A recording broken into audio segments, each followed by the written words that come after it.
y a nuestro invitado estelar, que está desde Madrid, si no mal entiendo, Andy, que es uno de los culpables por los cuales yo me dedico a branding. Hace tiempo, cuando buscaba branding en Google, solo se encontraba cosas bastante extrañas. Hace tan solo unos 10 o 15 años tú buscabas la palabra branding y no existía nada. Si hoy buscan branding, seguramente una de las caras más conocidas que aparecerá será Andy Stallman, Mr. Branding. Un placer tenerte aquí, Andy. ¿Cómo estás? Hola, hola Lalo, hola John, muchísimas gracias por este espacio de conversación, por esas palabras tan generosas. Y acá cerrando la semana, viernes por la tarde-noche, efectivamente en la ciudad de Madrid, transmitiendo completamente en vivo, 6 de la tarde, 8 minutos, y feliz de poder platicar con ustedes. Un placer tenerte aquí. Le voy a hacer ahí el micrófono a John para que nos ayude. Vamos a tener una pequeña charla. La idea es platicar y debatir sobre los puntos, ver hacia dónde se dirige todo este fascinante mundo, platicar también de los libros tan inspiradores que ha escrito Andy y todo lo que tiene para contarnos. Pues sí, de verdad, inspiradores. Creo que son dos libros referentes para las personas que están pensando en entender cómo funciona el poder de la marca. Andy, espero disfrutes esta conversación. Si estuvieras aquí con nosotros, estuvieras con las bebidas típicas de Querétaro y México, pero ya que es una pantalla, desde acá te mandamos buena energía y disfruta la sesión. Tenemos unas preguntas preparadas para ti. Y coincidimos totalmente contigo. Estamos viviendo un momento absolutamente revolucionario que está cambiando totalmente todo. Y creo que, como tú mencionas en el libro, las marcas ya no funcionan en un modelo de impacto, sino en un modelo de relación, en donde los consumidores se están volviendo en seguidores slash creyentes, que es un término súper interesante que hablaremos ahorita. Andy, ¿por qué Totem? En este futuro de la reconceptualización del branding, Totem es justamente un gran concepto que quieres hablar de él y conceptualizarlo nuevamente. Bueno, buenísimo, buenísimo para romper así el hielo a lo bestia, sí, sin anestesia. Vamos directo adentro. Yo creo que la gran reflexión es si están cambiando los ciudadanos, si están cambiando los clientes, si están cambiando los usuarios, si están cambiando los shoppers, si están cambiando los consumidores, las marcas no pueden más que cambiar. Pero no pueden cambiar solo por el hecho de cambiar. Hay que cambiar con una mirada clara de hacia dónde se quiere ir, con un propósito claro para que dé sentido al resto de la vida de esta marca. Tiene que cambiar porque quedarse estático hoy es incluso más peligroso que intentar hacer algo y equivocarse. Y a mí me parecía que la figura del tótem, me parece que la figura del tótem tenía y reunía ciertas características que iban a ser muy entendibles para aquellos que estén en el branding o aquellos que no tengan ni idea de lo que significa el branding. Primero, si pensamos en marcas globales, uno de los grandes desafíos es que se puedan entender en todos los idiomas. Totem es un concepto y es una palabra que prácticamente se lee, se escribe, se pronuncia y se entiende igual en casi todos los idiomas, con lo cual, en vez de explicar qué tenés que tener en cuenta a la hora de crear un nombre o de buscar un nombre, pongo el ejemplo, ¿sí? Para que la gente lo pueda seguir. Pero por otro lado, el símbolo del tótem es un símbolo tan poderoso porque ha trascendido como mínimo 12.000 años, que es de los que se tiene constancia, seguramente haya más, pero bueno, 12.000, tenemos la certeza científica de que hace 12.000 años había tatarabuelos nuestros seguramente reunidos alrededor de un tótem, ya sea para sentirse más protegido, para sentirse parte de algo más grande que una individualidad, para sentirse que eran parte de una identidad, ya sea creada artificialmente por la mano del humano o por un rayo o por un fuego, pero en cualquier caso el tótem era aglutinante y el tótem en ese momento era un elemento claramente tangible, pero que transmitía aspectos intangibles, ¿no? La pertenencia, el orgullo, las historias, la leyenda, la protección, lo que sea. Esa analogía del tótem me permite llegar a hoy y pensar en tótems modernos o posmodernos, según el momento histórico que nos querramos posicionar, y son marcas alrededor de las cuales nos reunimos hoy, ya sea para buscar ese sentido de pertenencia o esa identidad o esa protección o ese orgullo, o simplemente porque no nos gusta estar solos y queremos ser parte de algo más grande. Lo bueno de los tótems, o por lo menos en mi propuesta de valor, es que los tótems no solamente son aglutinantes o no solamente crean comunidades, sino que lo hacen a partir de una propuesta de creación de valor honesta, genuina y auténtica, de mejorar la sociedad, de mejorar nuestra vida, de mejorar nuestro mundo. Wow, es un nuevo escenario de reunión, Andy. Y creo que cuando tú hablas sobre el tema de convertir de consumidores a creyentes, mencionas que las marcas que sepan construir y asumir este cambio de audiencias han comenzado ya una construcción de un futuro esperanzador, pero quiero poner un énfasis en algo muy importante. La palabra creatividad es algo que realmente nos tiene ocupando desde que aparece en la Real Academia Española la palabra en 1984, un concepto que no había sido explorado oficialmente porque se consideraba que la parte creativa, la parte de diseño, solamente era atribuible a los dioses. Tengo que confesarte que en la lectura del libro, lo estuve leyendo con muchas personas alrededor, uno de ellos un colega mío que me decía, John, algo que hizo las religiones en el mundo es cederle el poder de la creación a algo más, a Dios, a un intangible, a una idea. Aquí la pregunta es, Andy, ¿cómo es tu postura en esta nueva conceptualización de tótem que nos estás platicando? ¿Cuál es tu postura respecto a la creatividad? ¿Cuál es el papel que la creatividad está ocupando en esta relación marca-creyente?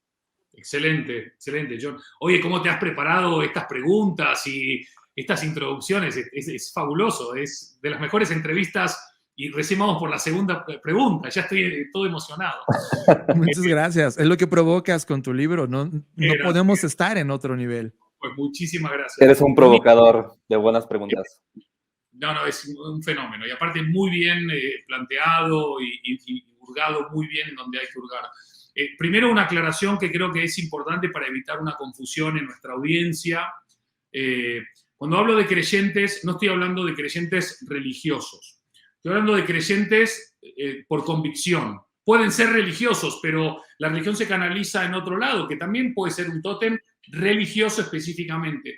Nosotros estamos hablando de creyentes que creen, por ejemplo, en la propuesta de valor de esta marca, que creen en las causas que esta marca representa, que creen en el rol para cuidar el medio ambiente o para proteger la diversidad o para ayudar a reducir la gran brecha que hay hoy, no solamente entre hombres y mujeres, sino también brechas sociales, de pobreza, etcétera, etcétera. Es una creencia desde una convicción. Yo no nazco y soy de una religión porque mi familia es de esa religión. Yo nazco, conozco el mundo, empiezo a tener mi criterio, mi pensamiento crítico, empiezo a tener una conciencia y a partir de ello empiezo a creer o no a creer en esos tótems, ¿sí?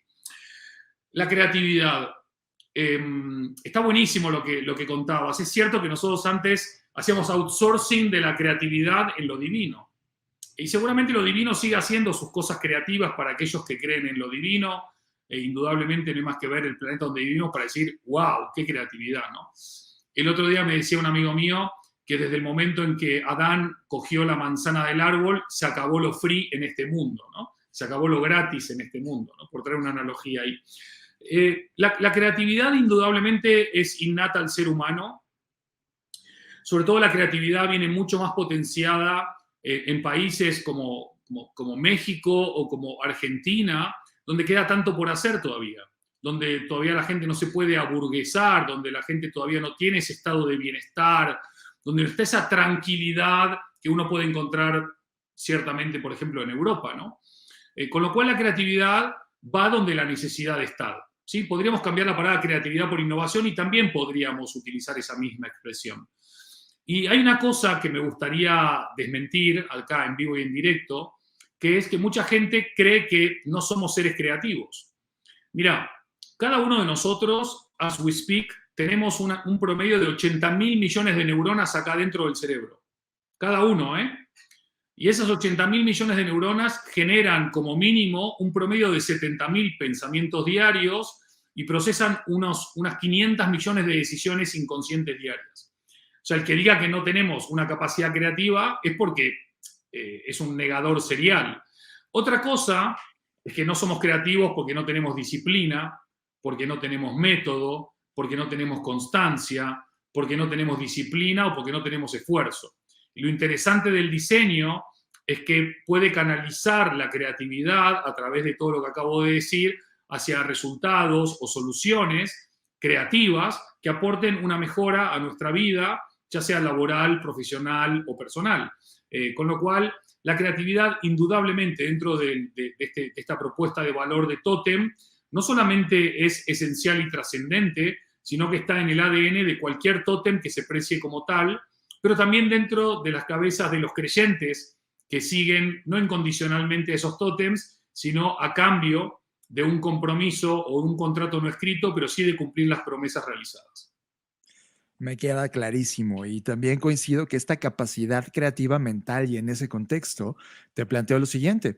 En el libro hablas del marketing, el cual era una batalla mental, una conquista que definitivamente las marcas hacían, pero en tu libro lo propones ya como una evolución hacia lo emocional, una transformación totalmente cultural en donde incluso el producto ya no es tan importante como la marca misma.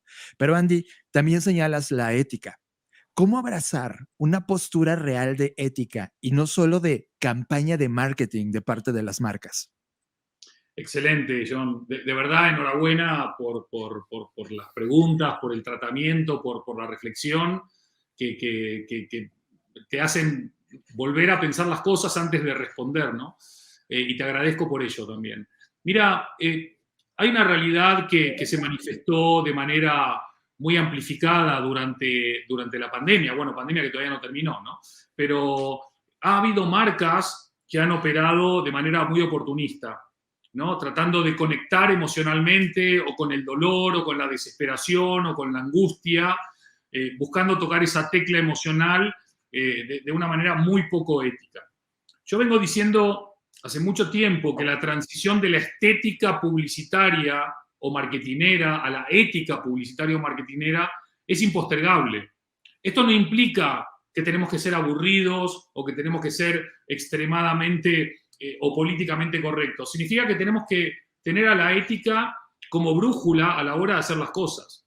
La batalla mental se traslada a la batalla emocional precisamente porque ya no queremos ganar el top of mind, queremos ganar también el top of heart.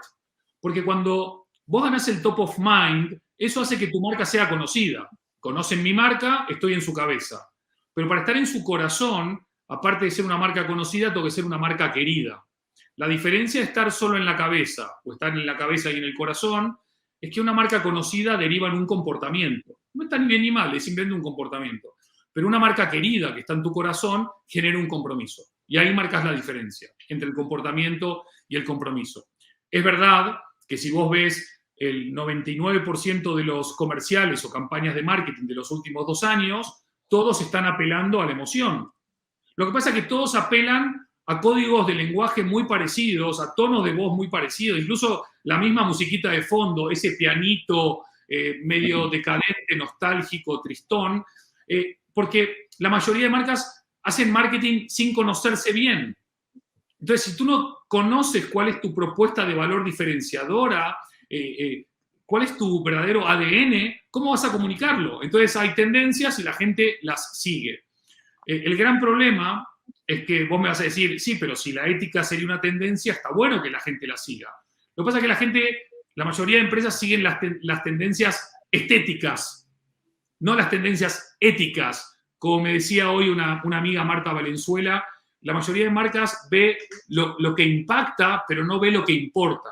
Y lo que impacta está más asociado a los likes, que son efímeros, pero lo que importa está más asociado al love, que es verdaderamente el amor trascendente. Y no quiero que se me malinterprete como un idealista kantiano, nihilista. Yo trabajo en los 5 continentes todos los días en el mercado, con los pies en la calle, y lo que digo, lo digo en base a mi experiencia real y vital y no a mis elucubraciones ideológicas o teóricas o académicas. Digo para aclarar el tema y que se entienda que cuando hablo de amor o de corazón o de compromiso, hablo de dónde está el verdadero valor de construcción de algo que también hablo en el libro, que es relaciones más importante que transacciones. Me encanta y creo que en ese status quo del branding, esta transformación de la estética a la ética me encanta. Creo que una marca que globalmente todos conocemos es Coca-Cola y hemos visto un despertar importante en el rebranding estético de la compañía y de cómo entiende perfectamente las tendencias y se sube a ellas. Creo que lo que nos mostró en los últimos 3 meses, cuando la conversación sobre metaversos, sobre la evolución de los videojuegos comienza a convertirse ya en una postura importante, un territorio nuevo de conquista estética, de repente empiezas a cuestionar como usuario o como experto de branding hacia dónde realmente se están moviendo las compañías. Tú en el libro hablas sobre la postura de Coca-Cola y me encanta cómo lo pones desde el punto de vista que lleva proyectos donde la equidad de género se convierte en algo importante para la compañía, donde se autocuestionó sobre qué pasaba respecto a los plásticos que estaba produciendo, donde Coca-Cola es un gran responsable de la cantidad de plásticos que hay en ese momento en el mar, y también cómo explora este tipo de nuevas conversaciones hacia los NFTs. Sin embargo, tengo que confesarte algo. Cuando estaba leyendo tu libro, me fui una semana hacia unas playas mexicanas al sureste, donde todavía la mano del hombre ha tocado poco ese lugar. Y cuando estaba leyendo justamente el capítulo de Coca-Cola, estaba ocurriendo algo en el fondo, en medio de esas dos pequeñas lanchas de un pueblo lanchero en el sureste mexicano. Y había justo flotando una Coca-Cola. Es increíble cómo el momento contextual ocurre. Y revisando un poco la postura de Coca-Cola al respecto, me topo con este tipo de conversaciones donde la directora Bea Pérez, que es jefa del área de sustentabilidad de Coca-Cola, habla de que, oigan, pues nosotros vamos a seguir haciendo plásticos hasta que la gente quiera comprarlos. Y eso trajo una erupción muy fuerte de algunos medios de comunicación especialistas en el área de publicidad o marketing o todo lo que tiene que ver con branding, donde el desafío de Coca-Cola es, oigan, dejen de ser estéticos y conviértanse en éticos. Inclusive en temas de postura de género, en México tenemos un evento que se llama Flow Fest, se hizo el 27 de noviembre de 2021, donde todo es reggaetón y donde los exponentes actuales de este Flow Fest, pues en realidad poca ética sobre la conversación femenina tienen. Aquí es cuando viene la pregunta importante de por qué esto. En este mundo de tótems que ya lo entendimos, que nos enamoramos, que abrazamos la parte emocional y ética, también tiene una responsabilidad de transparencia y congruencia. Andy, ¿van a sobrevivir las marcas no éticas? ¿Y qué deberían estar haciendo realmente las Coca-Colas del mundo? Qué bueno, qué buena la anécdota ahí en la playita, relajado, leyendo eso y viendo era como una epifanía, ¿no? Sucediendo ahí. Totalmente. Increíble, me encantó, buenísimo, sí, total. Mira, voy a decirte una cosa muy honesta, como todo lo que me gusta decir. Para un brandero, no hablar bien de Coca-Cola es como pegarse un tiro en el pie, ¿no? Porque al final vas a decir, joder, qué lindo sería poder trabajar con Coca-Cola, ¿no? Pero entonces, ¿por qué te van a contratar si no hablas bien de la compañía? Salvo que haya alguien en la compañía que diga, oye, nosotros no queremos gente que nos regalen los oídos, sino que nos ayuden a ser mejores. Coca-Cola es la principal compañía de alimentos y bebidas del mundo en generación de waste, ¿cómo se llama?, de desperdicio plástico. Pero muy abajo está Pepsi, Nestlé, Danone, o sea, todas las 6 compañías más grandes cuyos alimentos y bebidas consumimos todos los días son las mayores contaminantes de plástico del mundo. También hay que aclarar una cosa, si nosotros analizamos el global de emisiones de CO2 a la atmósfera, ¿no?, el famoso efecto invernadero, el plástico es menos creo que era el 3 o el 2%, es niño, ¿no?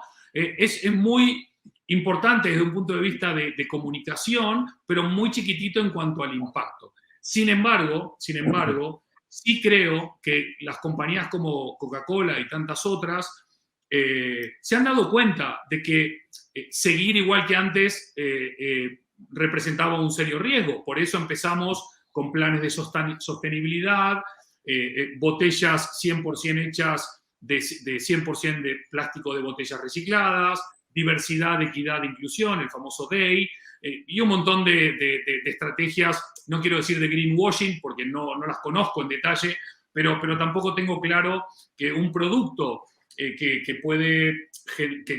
tenía o tiene todavía las dosis de azúcar que tiene o lo no bueno que es para la salud, sobre todo de los niños, porque hay que meterle a los niños muy jovencitos ese amor por el producto, porque ya de adultos uno en su sano juicio no bebería ese líquido, ¿no? Pero a tu pregunta, yo creo que estamos todavía en una etapa inicial del viaje, pero es una etapa de un viaje que no tiene vuelta atrás. No es que volveremos a una etapa donde la ética no será trascendente. Estamos en una etapa de maduración, no solamente en el mundo corporativo y empresarial. Estamos en una etapa de maduración, por un lado, en muchos países del mundo a nivel legislativo y gubernamental, donde se están prohibiendo cosas o se están poniendo trabas o penalizaciones o multas para que las compañías que no tienen un respeto o una conciencia sobre el impacto medioambiental, pero sobre todo social, porque no es solamente el medio ambiente, sino también las personas, sobre todo las personas, tengan que cambiar sus cosas. Y también tenemos una conciencia de nosotros como clientes o creyentes o consumidores. ¿Qué quiero decir con esto? Cada vez que tú eliges una marca, llámese Coca-Cola u otra, tú le estás recompensando. Porque tú le estás dando ya no solamente tu atención o tu tiempo, le estás dando tu dinero. Y cuando tú le das tu dinero a una marca, le estás diciendo yo te elijo, o yo te voto, o yo te recomiendo. Entonces, la estás empoderando. Estás empoderando si es una marca con conciencia, con propósito, comprometida, con valores, con ética, para que siga mejorando. Pero si es una marca diabólica o mala, para que siga haciendo el mal. Con lo cual, vos fíjate lo importante. Igual que en una democracia, el voto de Lalo vale igual que el de Andy, vale igual que el de John, vale igual que el de Mariana. En el mercado, nuestro dinero también vale igual.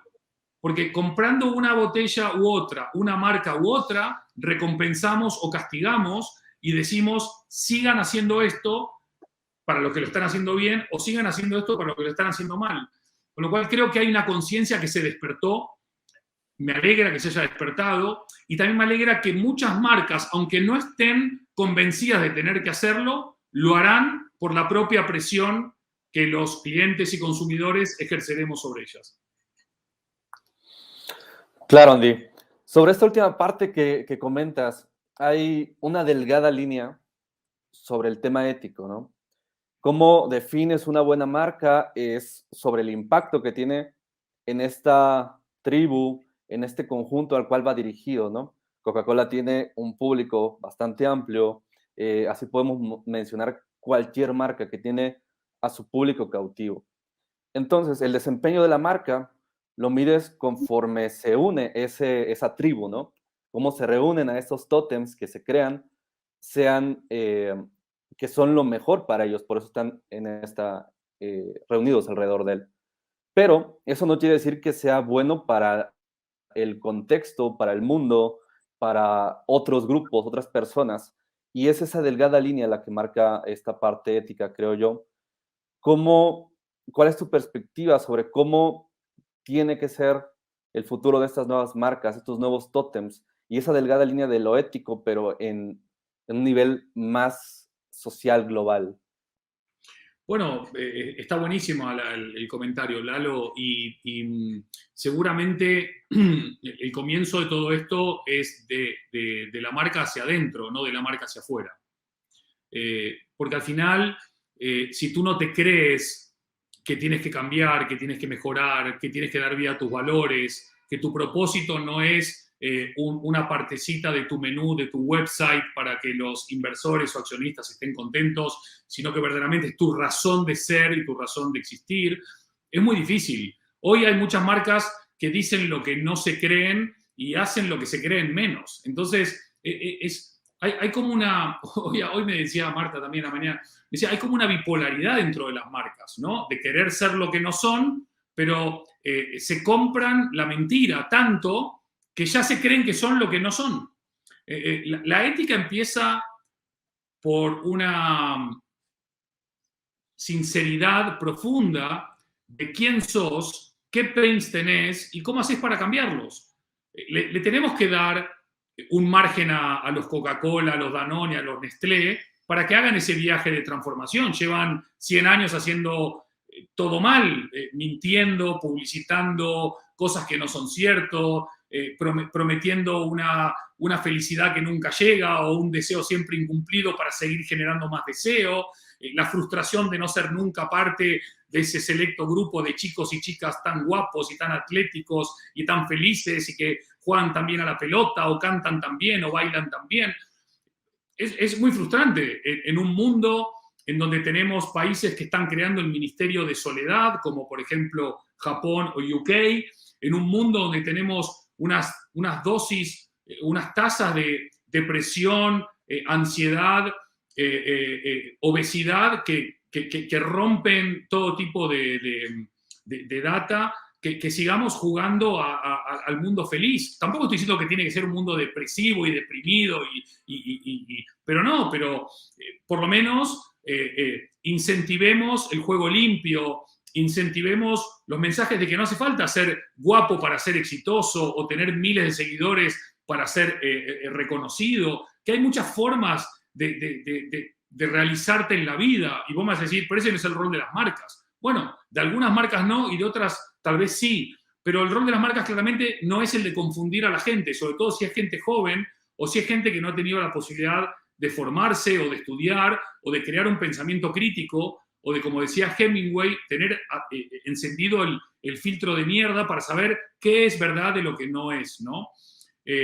Obviamente estamos en medio de este quilombo, ¿no? Una palabra muy linda, made in Argentina, de este caos, y creo que muchas marcas realmente están haciendo un esfuerzo consciente y real para empezar a cambiar, pero es mucho más fácil cambiar una botella de PET por una botella de botellas recicladas que cambiar esto. Y yo creo que el challenge hoy ético es el cambio de mentalidad, ¿no? Wow, qué foto del mundo acabas de darnos, Andy.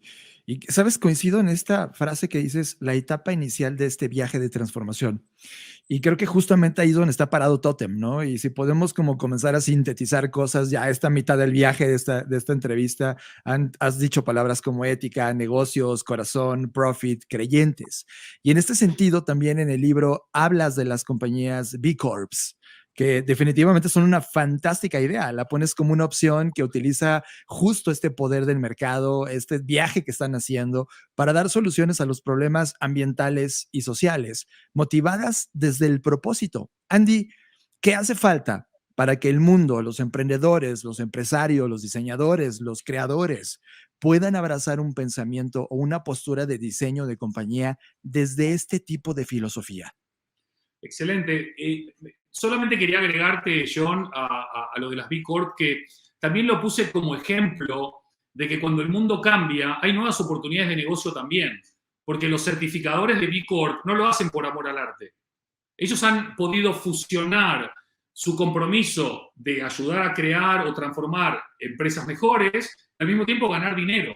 Y creo que este es uno de los grandes hitos o cambios paradigmáticos que tiene que haber en nuestras cabezas. El cambiar el mundo a mejor, el abrazar la diversidad, la sostenibilidad, la ética, no implica sacrificar rentabilidad o ingresos o nuevos revenue streams o nuevas posibilidades de crear valor. Tú puedes crear valor y ganar dinero al mismo tiempo y puedes impactar positivamente y ganar dinero al mismo tiempo. Y creo que el ejemplo de las B Corps es precisamente eso. ¿Cómo puedo hacer el bien haciendo el bien y ganando dinero?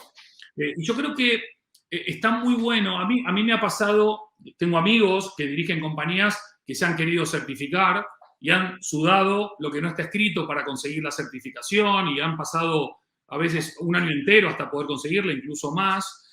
Pero me parece que es un camino que no debería ser lo extraordinario. Hoy por hoy es lo extraordinario. Hoy ver una compañía B Corp es lo extraordinario. Yo creo que debería ser lo ordinario. Todas las compañías del mundo, no digo que tienen que seguir esta certificación, pero sí seguir un modelo de empresa socialmente responsable, con un impacto ambiental positivo o al menos neutro en cuanto a emisiones y otras cuestiones, donde la sostenibilidad no sea parte de una política de greenwashing, donde el cuidado del talento, ya sea en la atracción o en la retención, sea parte de una construcción de valor a partir de una cultura clara y unos valores definidos. A mí me gustan las compañías que generan muchos recursos para generar más impacto positivo. Lo que me genera todavía ruido en la cabeza es que todo va muy lento en algunos ámbitos. Viste que cuando empezó la pandemia todo el mundo habló de la gran aceleración. La pandemia fue como el turbo, pero la aceleración ¿en qué se manifestó hoy por hoy?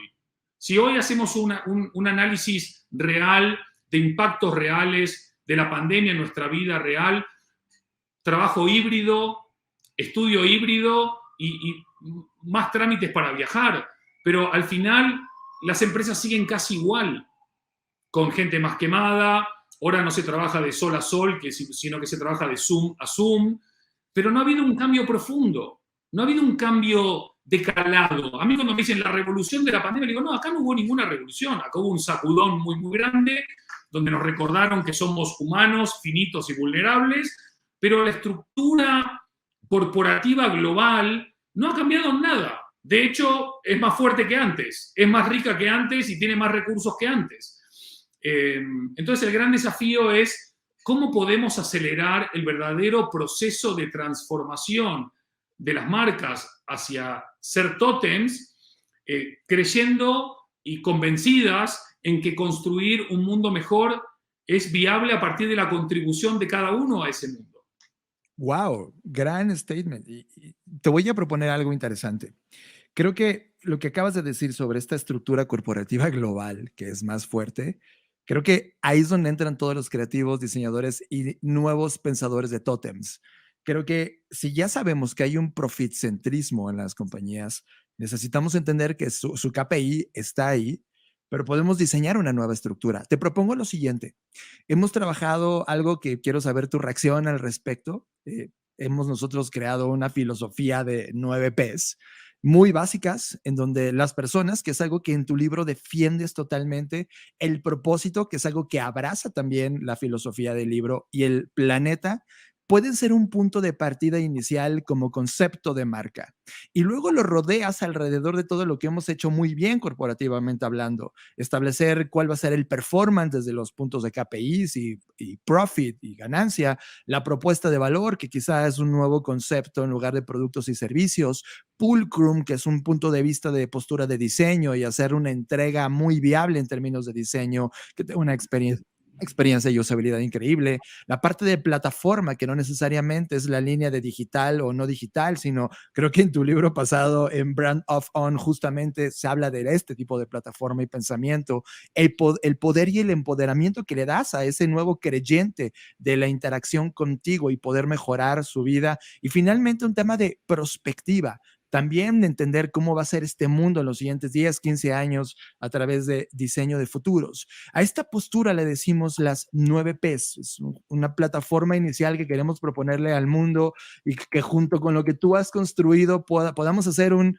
statement juntos. En tu libro, Andy, haces un statement muy grande. Mencionas que la marca es el activo más importante de estas compañías desde la fundación. ¿Cómo explicárselo a las mentes que solo piensan en términos de profitcentrismo en un Excel de rentabilidad? Está buenísimo. Bueno, primero felicitarte, me encantó ese ecosistema de las 9 Ps. Me encantó, me parece súper smart, fácil de entender para todo el mundo y que además es como dos círculos inexorables que se retroalimentan y se necesitan, ¿no? Para eso, me encantó, buenísimo. Chapó. Mira, es curioso, ¿no? Porque si vos analizás los últimos rankings de los últimos 2 años o 3 años, llámalo Kantar, Interbrand, whatever, vas a ver que hay una asociación directa entre las empresas más valiosas de todo el mundo, que es que detrás de toda empresa valiosa hay una marca valiosa. Entonces, invertir en marca siempre ha sido buen negocio. El que crea que invertir en marca es mal negocio se equivoca. No hay más que ver lo que valen hoy por hoy las marcas más valiosas del mundo. Pero es que además, como vos bien apuntabas, la marca es probablemente el único activo de una compañía que conforme pasa el tiempo crece en valor y no decrece en valor. Y además, lo que hemos también descubierto es que el valor de una marca apalancada en creatividad, innovación y talento es una marca que está más preparada para encarar nuevas crisis, que las va a ver seguramente, para salir antes de ellas, para recuperar antes su valor bursátil. Y además de todo, hoy por hoy los CEOs de las compañías más grandes del mundo reconocen que aproximadamente entre el 35 y 40% del valor de esas corporaciones viene dado por la marca y su reputación. O sea que prácticamente si una empresa vale hoy, números muy chiquititos, 1.000 millones de dólares, pues 400 millones de dólares, esos 1.000 millones de dólares, son el valor de la marca. Entonces vos me decís, ¿cómo alguien puede siquiera estar preguntándose si hay que invertir o no invertir en marca si no hay negocio más seguro, no hay negocio más rentable y no hay seguro, no hay negocio más interesante que invertir en marca? Claro, invertir en marca no es el logotipo, esto por si alguien está despistado, ¿no? Invertir en marca es invertir en innovación, invertir en creatividad, invertir sobre todo en tu talento, invertir en tu cultura, dar vida a tu propósito, dar vida a tu propuesta diferenciadora, bueno, a muchas de esas P's que tú mencionabas. Y al final del día, si inviertes en marca, vas a tener una propuesta más querida, más reconocida, más diferenciada, más valiosa. Ergo, invertir en marca nunca es gasto y siempre es inversión. Wow, totalmente de acuerdo contigo. Y creo que estas palabras que hablaste, reputación, relación, valor, se integran a un nuevo ecosistema de KPIs que estos líderes no han sabido interpretar. Mi tema es este. En el libro, Andy, habla sobre liderazgo y ya con este tipo de preguntas entramos ya a la recta final de la entrevista. Yo, al igual que tú, y de hecho nosotros, creemos que el liderazgo ha cambiado. Dejamos de ir a escuela de negocios donde Warren Buffett era una persona que admirábamos y tenía habilidades reactivas, territoriales, burocráticas, jerárquicas, pero muy productivas y eficientes. Y luego nos movimos a un liderazgo más de Mark Zuckerberg, heredado también del pensamiento muy de Steve Jobs en un punto intermedio, donde hablaba de responsabilidad, colaboración, agilidad, persuasión, creatividad.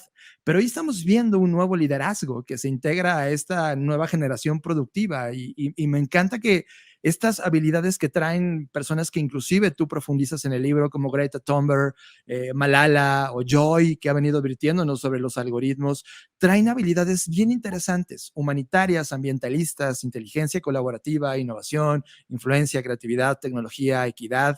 La revista Time inclusive publicaba en el número pasado a estas nuevas generaciones. Mi pregunta con todo esto y con la postura que hablas sobre este nuevo liderazgo en todo este contexto, señalas la importancia de la inteligencia emocional como esta capacidad de comprender y controlar las emociones y las habilidades blandas. Andy, en tu opinión, teniendo tanta información e intuición sobre la innovación, la velocidad del cambio, ¿por qué los líderes se han congelado en esta actualización del concepto de liderazgo? Qué guay, qué guay, qué guay. Cada pregunta podría abrir una conferencia entera para debatir. Es espectacular. Buenísimo, John. Sé que soy reiterativo y pesado, pero bueno, es así. Lo pienso. Gracias. Y lo digo. Enhorabuena. Mira, el tema de las habilidades blandas, cuanto más se automatiza y se digitaliza el mundo, más necesidad de reconectar con lo humano. Y para ello necesitamos desarrollar más habilidades blandas y en las generaciones más jóvenes más habilidades sociales. Este es un gran desafío y un profundo desafío presente y futuro. Vivimos en un territorio de lifelong learning, que dicho en nuestro idioma es algo así como aprender toda la vida. Y esto va mucho por barrios, porque yo soy de la generación del 69, a nosotros nos dijeron, la vida son 3 o 4 etapas, ¿no? Jardín de infantes, primaria, secundaria, universidad. Y eventualmente posgrado. Fin de la historia. O sea, vos a los 25 años ya no estudiabas más. Pero claro, hoy, imagínate, cualquiera que no estudie hace 25 años es que está metido en la caverna de Platón aislado del mundo o está con Robinson Crusoe en una isla abandonada. Pero cualquiera que esté en el mundo real, que no esté todo el día leyendo, viendo entrevistas como esta, no porque esté yo, sino por las preguntas interesantes que hacen ustedes, escuchando podcasts, leyendo libros como Totem u otros, está muy jodido, porque la velocidad del cambio es tan acelerada que te quedas fuera del tablero. Mira, cuando yo estudié Relaciones Internacionales, allá por como me dice mi sobrino, oh, the late 90s, ¿no? Como si fuese hace 2000 años. No había libros para algunos eventos que estaban sucediendo. Estaba cayendo el muro de Berlín, Estados Unidos estaba entrando en Panamá, se acababa la Guerra Fría, no había bibliografía. Nuestra bibliografía era el periódico, porque tampoco había internet. Bueno, había internet, pero no a nuestro alcance. Entonces, vos debatías con tu profesor con el periódico en la mano. A mí me pareció una época fascinante, pero porque a mí me fascinaba eso. Pero si tú no estás preparado para estas incertidumbres, estos cambios, estas transformaciones, estás jodido. Con lo cual, me parece súper interesante lo que planteás. A mí no me gustan ninguno de los 3 modelos de liderazgo, o mejor dicho, no me gustan ninguno de los 3 líderes. Sobre todo el del medio no me gusta, ¿no? Porque no le voy a restar mérito en su capacidad de innovación y de manipulación y de creación de negocio. Es un diablo monstruoso, súper smart, no puedo negarlo, pero no me gusta cómo lo hace, no me gusta cómo manipula, no me gusta cómo lo gestiona, no me gusta su liderazgo, me parece un liderazgo nocivo para la humanidad. Y tampoco me gusta, aunque yo la pongo como un tótem, considero que tampoco es una líder, porque ¿qué podés saber vos con 17 años de la vida? Si a los 17 años, bueno, iba a decir una barrabasada, pero ni te has hecho ciertas cosas. Entonces, ¿cómo vas a venir a hablar acá de cómo vamos a salvar el mundo si quizás ni siquiera, bueno, es que estoy cayendo en lugares que no quiero caer por el público menor de edad que nos acompaña también, ¿no? Pero ustedes me entienden, ¿no? O sea, una chica que no ha vivido nada o un chico que no ha vivido nada no puede venir a dar lecciones. Lo triste es que ella tenga que ocupar ese lugar de liderazgo porque no ha habido ningún adulto capaz de hacerlo. Y Warren Buffett, me guste o no me guste, está bien, hoy por hoy yo puedo saber que el tipo es millonario o multimillonario. Y quizás lo que más me gusta de él es que ha donado casi toda su fortuna a ayudar a la gente más necesitada. Pero creo que el liderazgo es un liderazgo hoy no solamente de acción, sino precisamente un liderazgo de genuino, auténtico y ético también, donde no solamente tú te realizas, sino que potencias que los demás se realicen. No solamente donde dices que vas a mejorar el mundo, sino que mejoras el mundo. Donde no solamente ganas dinero, sino que ayudas a que los demás ganen dinero. Yo creo que el liderazgo no se debe platicar, se debe practicar. Y el liderazgo de verdad es el liderazgo inspirador, honesto, creíble, auténtico, y que mi opinión es que ya empieza a existir. Todavía no de manera exponencial, obviamente no en la política, porque casi no hay ejemplos de líderes inspiradores en la política, habrá alguno por ahí, pero muy poquito. Pero claramente tenemos que seguir potenciando esas habilidades sociales y habilidades blandas, pero, y con esto termino, John, Lalo, el gran problema, ¿saben cuál es? Tenemos un sistema educativo que sigue con modelos prácticamente de la revolución industrial y no de esta revolución digital. A lo sumo te ponen una tablet o un ordenador o una computadora en la sala y dicen, no, ya estamos en el siglo XXI. Cuando nuevamente volvemos acá arriba, lo que hay que cambiar es el mindset, ¿no? Es la mentalidad. Algunas escuelas, algunas universidades lo están haciendo, la mayoría todavía no. Totalmente de acuerdo contigo, Andy. Creo que estamos en tiempos de criticar lo establecido, de romper las cosas que no funcionan. Y me dejaste pensando sobre los 3 tipos de generaciones. Creo que debería ocurrir un mashup de sabiduría entre cada uno de los puntos de vista, entre las generaciones que tienen más tiempo en el planeta contra las nuevas. Andy, nos queda menos de 10 minutos y todavía hay 2 temas en la agenda y una pregunta muy filosófica al final que te va a sorprender.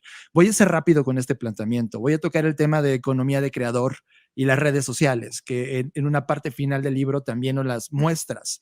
Desde nuestra postura estamos entrando en una revolución donde la maduración del comercio electrónico, a la economía gig, temas como la creator economy, passion economy, están empezando a entrar en la conversación de modelo económico del mundo, a la economía de metaverso, los eSports que vienen evolucionando de los videojuegos, de blockchain, con sus NFTs y todos los criptoassets.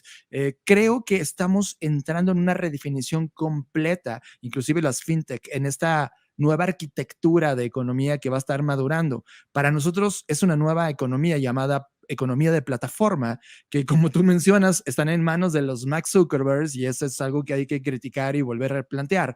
Pero hablando de la economía de creador, me vienen dos ejemplos. Tú eres uno de ellos. Uno de ellos es Aaron Draplin, un diseñador que desde el punto de vista de lo que ha aportado al mundo ha sido experimentación pura en términos visuales y fueron de los primeros que empezaron a utilizar las plataformas para crear un pensamiento de diseño y una postura y mostrar su talento y crear un ecosistema de nuevos contenidos y medios donde él utilizaba, compartía y daba puntos de vista sobre lo que él pensaba que era el diseño.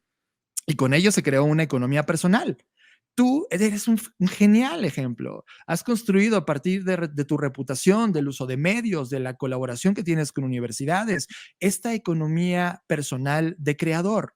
Lo mismo otros periodistas y analistas como Andrés Oppenheimer, que ha seguido estos ejemplos. Ustedes tres, son el ejemplo claro de lo que puede construirse en una economía basada en la creación, en un punto en donde los algoritmos comienzan a medirnos, a rankearnos, a darnos puntos de calificación. Países por entero vienen probando, como China, este nuevo orden que puede ser un caos si no entendemos hacia dónde va todo esto, pero la economía de creador está aquí. Andy, después de casi 3 décadas de interactuar con Internet, en términos de la humanidad, muchos están apenas conociéndolo y apenas el 60% tiene Internet hoy en el mundo. La cultura digital de ese 60% que sí tiene acceso, provocada por las redes sociales, ha creado toda una generación madura de creadores de contenido. Andy, ¿cuál es tu opinión sobre la nueva economía de creador y cómo estos creadores se están convirtiendo en nuevos tótems personales mucho más poderosos, inclusive que marcas o líderes políticos tradicionales?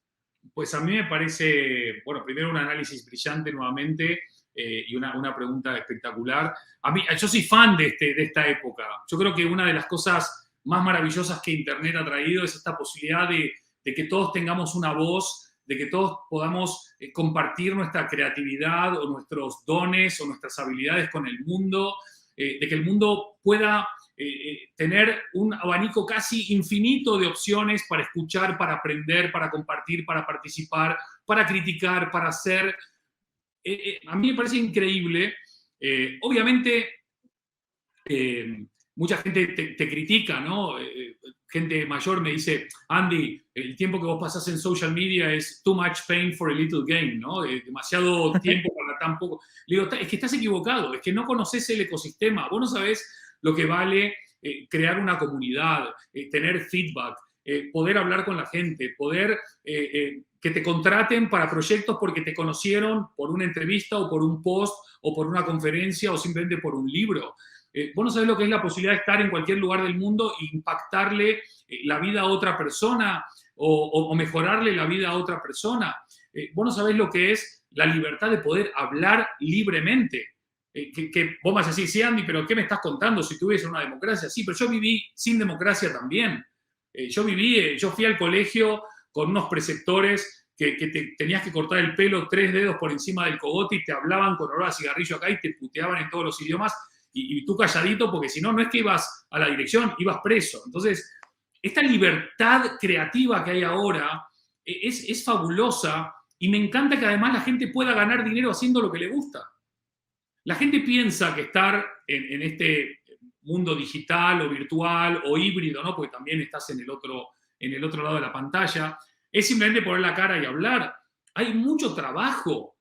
Todas tus preguntas, tus animaciones, tus ediciones, eso no es que te levantás a la mañana, apretás un botón, Alexa, prepárame las preguntas de Andy. Tú has tenido que leer, has tenido que editar, has tenido que clasificar, has tenido que jerarquizar, has tenido que curar, ¿no? Un trabajo de curación brillante y eso es no solamente tiempo y trabajo, sino también skill para poder hacerlo, porque hay mucha gente que puede leer el libro 25 veces y quizás no llegar a ninguna reflexión, a ninguna pregunta. Con lo cual, yo me saco el sombrero y además agradezco las plataformas al final no son nada, son plataformas.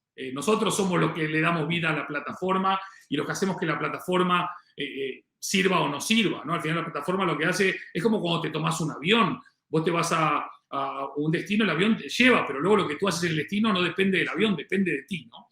Y a mí me encanta haber hoy hablado con Lalo, contigo, estar desde Madrid hablando con la comunidad de diseño en Querétaro o en México, o seguramente gente que no ni de Querétaro ni de México que va a ver esta entrevista y que está en otros lugares y que los va a descubrir a ustedes y que eventualmente los empezará a leer o a seguir o a contactar.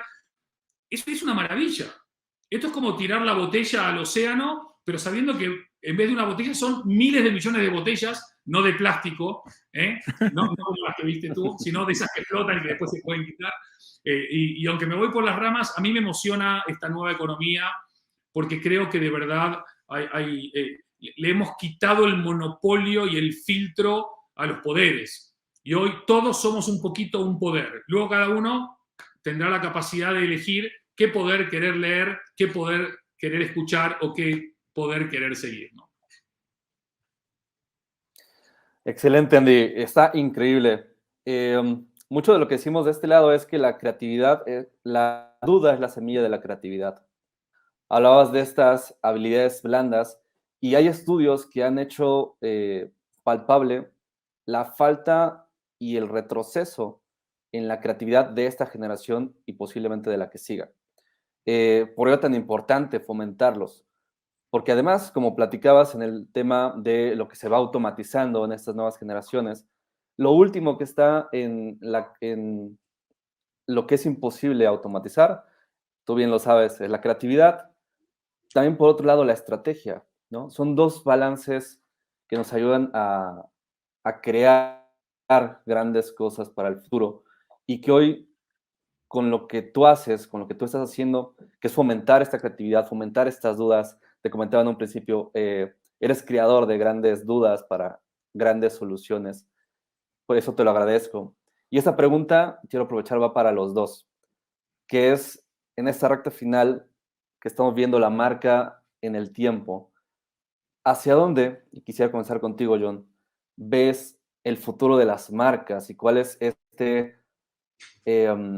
esta función que van a tener en el futuro en los próximos 20, 30, 50 años?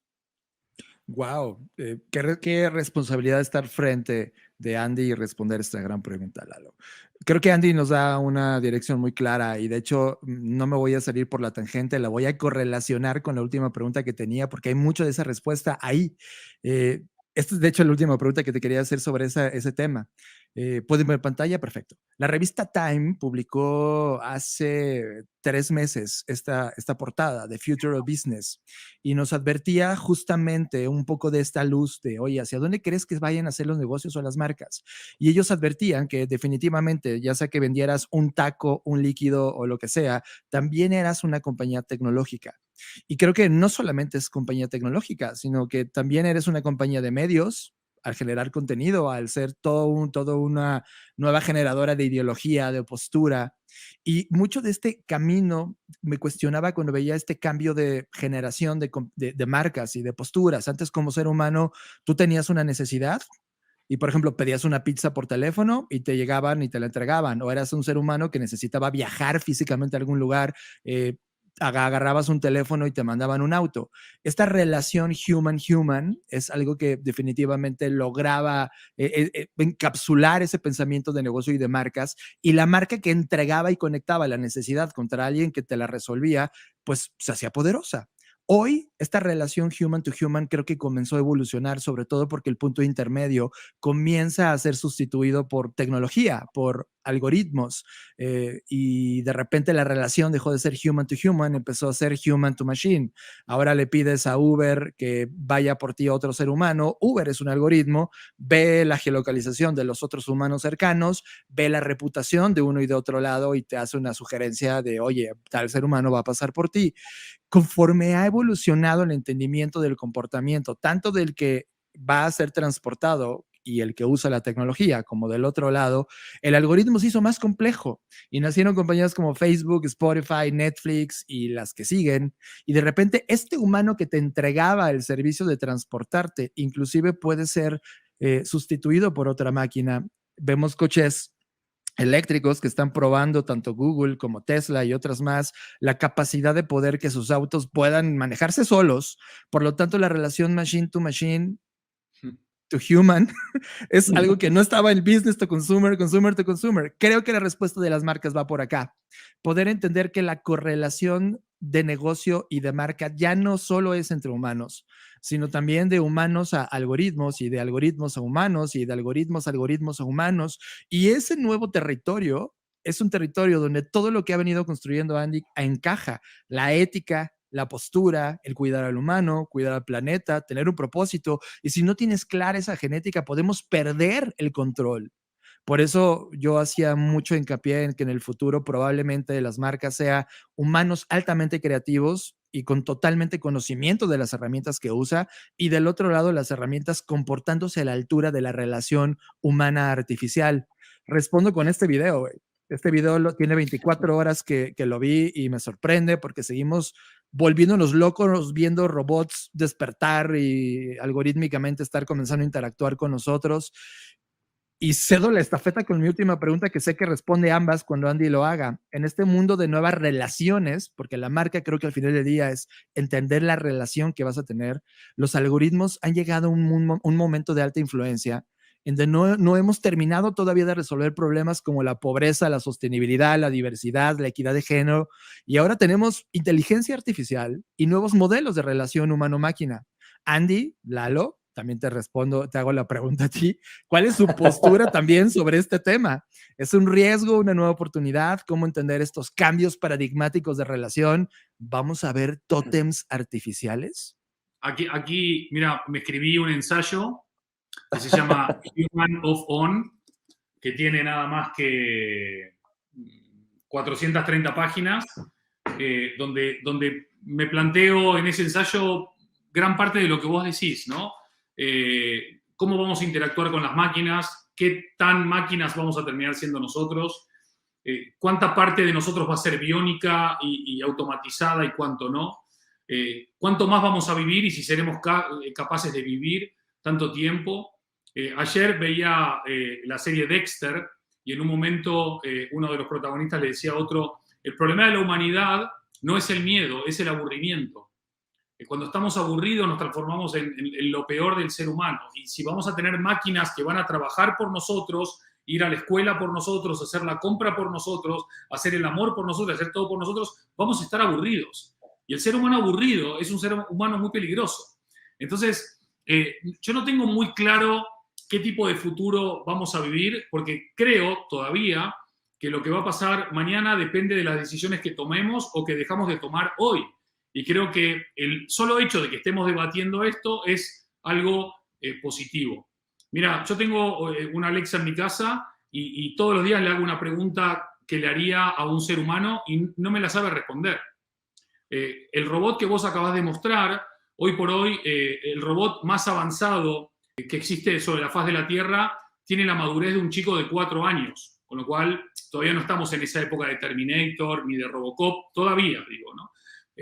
Sí es cierto que también hablamos de inteligencia artificial como si hubiese una inteligencia artificial, y hoy hay muchas inteligencias artificiales. Está la inteligencia artificial de Estados Unidos, la de Israel, la de Saudi Arabia, la de Irán, la de la Unión Europea o la de Sudáfrica, y todas no son iguales, porque hay diferentes ambiciones, diferentes seres humanos, diferentes objetivos y diferentes códigos éticos. Con lo cual, hoy es muy complejo hablar de una inteligencia artificial también. También es cierto que el algoritmo se equivoca. ¿Y qué pasa cuando el algoritmo se equivoca? Y también, ¿qué pasa cuando al algoritmo le mentimos? Si partimos de la base de que todo el mundo miente, también mentimos en el algoritmo. Hoy hay gente que está posteando en Instagram, estoy acá en el Four Seasons cenando el champagne no sé cuánto, y está en el ático de su casa de 20 metros cuadrados con el pijama puesto, pero por parecer cool. Entonces, para el algoritmo tú estás en el Four Seasons, ¿no? Entonces, bueno, es un ejemplo un poco agarrado de los pelos, pero se me entiende lo que quiero decir, ¿no? Total. Entonces, yo creo que todavía estamos en una etapa en donde podemos mejorar cosas, en donde podemos orientar cosas, y afortunadamente, conectando con la pregunta de Lalo, yo creo que en el viaje del cliente, en el viaje del ciudadano, hay aspectos que no son ni automatizables ni digitalizables. Siempre tiene que haber un ser humano en algunas instancias del journey de un cliente, y más en esta omnicanalidad tan bestia que estamos describiendo. Y también me pregunto, y con esto acabo, porque sé que estamos fuera de tiempo casi, ¿qué pasaría si el metaverso en vez de para vender bolsos o zapatillas o tener más juegos, lo usásemos para educar a todos los que no tienen acceso al colegio, o para poder dar trabajo a todos los que no tienen posibilidad de trabajar, o para poder entretener, pero de una manera inteligente, a aquellas personas que no tienen acceso al entretenimiento porque viven en las montañas de Kandahar o en el medio de la Patagonia. Entonces, ¿por qué siempre que creamos innovación y tecnología tiene que tener solamente un componente de creación, no digo de valor, de riqueza económica, pero no de valor? ¿Por qué no dedicamos una parte de eso a construir un mundo mejor? Y entonces, en vez de que ya haya un grupo que se llama el antiverso, no el verso de la poesía, sino el antimetaverso sería para que se entienda mejor, estaríamos todos viendo qué está pasando. En simultáneo, la carrera espacial, la necesidad de ser biplanetarios, porque parece que nos vamos a extinguir, y en medio de todo esto, los 3 hashtags más utilizados en Instagram son love, corazón, ojitos de corazón y besitos de corazón. Al final el 1, 2 y 3 son love. Podemos hablar horas y horas de tecnología, algoritmos, inteligencia artificial, machine learning, deep learning, deep web, hackers, black hat, white hat, etc. Pero lo que la gente necesita y pide, ¿qué es? Amor. Entonces, si las marcas quieren ser exitosas, tienen que dar amor. Ninguna marca se ha hecho pobre por dar, y el amor, lo que tiene de bueno es que no lo podés fakear. Vos podés mentir muchas cosas, pero no el amor. Y para amar y para ser amado, tenés que ser genuino, honesto, transparente, ético y generoso. A partir de ahí, sí creo que se puede construir una nueva generación de marcas tótem en el tiempo, y entonces el tiempo y el futuro, en vez de verse negros, se ven mucho más de color.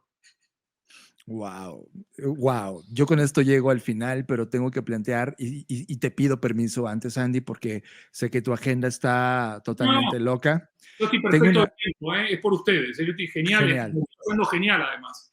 Genial. Esta es una pregunta filosófica. Nosotros encantados, nos extendemos 3 horas aquí. Con que nos manden.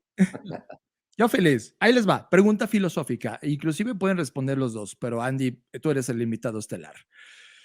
Ocurre esto. Imagínate en un mundo hipotético, esto es un tema hipotético. La humanidad deja de existir.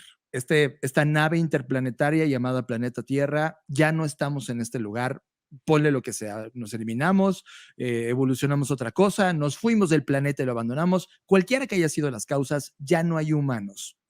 No sé si han pasado 2000 años hacia el futuro y una nueva civilización que emerge probablemente de otro planeta o inclusive evoluciona de lo que nosotros dejamos, vuelve a tomar inteligencia.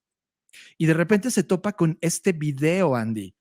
Este video que marca una síntesis de lo que se discutía en aquella raza de seres que en algún momento habitaron ese planeta, los humanos.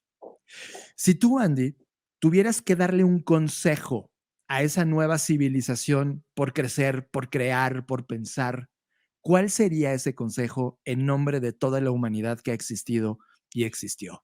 A la mierda. Uf, qué desafío. Qué desafío.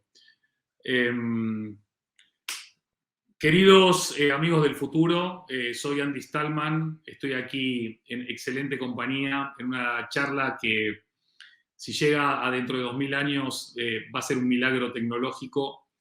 Y les quiero dejar un mensaje. Nosotros estamos todavía en medio de una pandemia donde todo el mundo está siendo afectado de una manera o la otra, y todos creímos erróneamente al comienzo de la pandemia de que iba a haber una gran unión planetaria de países, de organizaciones, de instituciones, de gobiernos, para buscar una solución común, una respuesta común, pero al mismo tiempo equitativa y bien distribuida a lo largo del mundo, y nos hemos encontrado lamentablemente con lo malo del ser humano. Nos encontramos con el egoísmo, nos encontramos con las brechas, nos encontramos con un mundo a 2 velocidades que acentuó la diferencia de velocidad, y nos encontramos con que en vez de tender puentes y estirar las manos con las manos abiertas, construimos más muros y cerramos las manos como puños.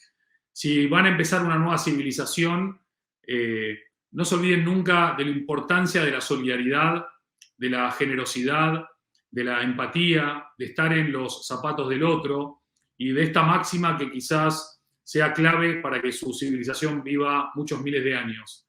No se trata de que me salve yo o de que se salve él o ella. Se trata de que nos salvemos todos o de que no se salve nadie. Lamentablemente, elegimos el camino de que no se salve nadie y por eso estás viendo este video. Si no lo ves, es porque pudimos rectificar y nos volvimos más solidarios, más generosos, más cooperativos, más empáticos y afortunadamente la civilización en la Tierra sigue floreciendo como se merece, como nos merecemos. Andy Stallman. Wow. De mi parte es todo lo que tengo preparado, Andy. Ha sido para mí un placer. John, por favor, impresionante el curro que se ha dado. Increíbles preguntas. Increíble, increíble. No, Lalo, gracias. Increíble. De verdad, estoy súper emocionado, estoy súper agradecido. Da mucho gusto para aquellos que trabajamos con tanta pasión en lo que hacemos y con tanto esfuerzo en lo que hacemos, descubrir gente no solamente talentosa, sino que detrás del talento hay mucho trabajo. Hay una cuestión que quiero remarcar y que quiero resaltar, además de mi agradecimiento, que es cuando Churchill compartió su famoso discurso en el que prometió, o mejor dicho, en el que dijo que solo puede ofrecer sangre, sudor y lágrimas. Hay una palabra que él también metió en ese cuarteto, pero que por alguna razón no se habla mucho, que es prometo sangre, sudor, esfuerzo y lágrimas. Y la palabra esfuerzo no está en los manuales hoy de la educación de la juventud, porque como todo es tan instantáneo y todo está a un clic de distancia, todo parece fácil. El haber montado esto, el haber editado las preguntas, el haber elegido la fotografía, los videos, el haber provocado una reflexión, eso requiere de mucho esfuerzo y de mucha inteligencia, no solamente inteligencia, sino inteligencia emocional. Así que nada, me dejáis emocionado, ilusionado y esperanzado, que no es poco para un viernes a la noche, y no es porque es viernes, sino porque tuve este rato con ustedes, que la verdad que les agradezco de corazón. Wow. Yo le pondría una palabra a Churchill adicional, Andy, que define lo que acaba de ocurrir. Se llama reciprocidad. Y creo que de tu lado puedo decir exactamente lo mismo, al menos de mi lado, y creo que Lalo más, porque es fan tuyo total. Por supuesto. Ya debes de saberlo, te lo dijo al inicio, es tu culpa que Lalo haga lo que haga hoy. Y eso se llama reciprocidad. Y esa energía se contagia, atrae, se multiplica. Así que, Andy, agradezco cada una de las cosas que has dicho para mi persona y yo solo puedo decir, es recíproco. Muchísimas gracias de corazón. Nada, después ya veremos el video con más tranquilidad, lo disfrutaremos, lo compartiremos, y esto es lo lindo de Internet, que desde cualquier lugar del mundo personas talentosas puedan transformarse no solamente en un amplificador de ideas, sino también, cuando el contenido es bueno y está bien trabajado, también en un atractor, ¿no? un imantador de personas para también aportar este granito de arena en su vida. Así que nada, abrazo enorme hasta México, aquí desde Madrid, y seguimos en contacto. Nos vemos en el futuro. Un placer, un lujo tenerlos. Las preguntas que hiciste, John, fueron increíbles. Yo me quedé con la boca callada porque todo lo que tienen que decir es increíble. No nos alcanzarían 2 días completos para hablar de todo lo que tenemos, de todo lo que tienen, de todo lo que pueden hacer. Agradecerles que inspiren el futuro que queremos, que inspiren mejores generaciones. Se entiende el branding como parte del diseño cuando realmente está más apegado a la psicología, sociología y antropología, y que aún no ha tenido la oportunidad de leer los libros de Andy, ahí les quedará mucho más claro. El futuro ya está aquí, la velocidad no se va a detener, incluso se va a acelerar, y estos 2 grandes monstruos que tengo hoy de invitados en Querétaro Design Week, John, agradecerte tus palabras, tu intervención. Andy, no me queda más que agradecerte nuevamente por inspirarme a dedicarme a esta increíble profesión y lo que venga para ella. Y a nuestro público, sobre todo, que nos acompañó hoy, Ayúdenos a compartir, que estas palabras lleguen a más personas, que con ustedes podemos hacer lo posible, seguir inspirando al mundo y buscando la marca que queremos dejar en él. Todo un placer. Un abrazo Pues no me para queda, todos. pues no Nos me queda vemos más en que el futuro. despedirme y nos vemos en el futuro.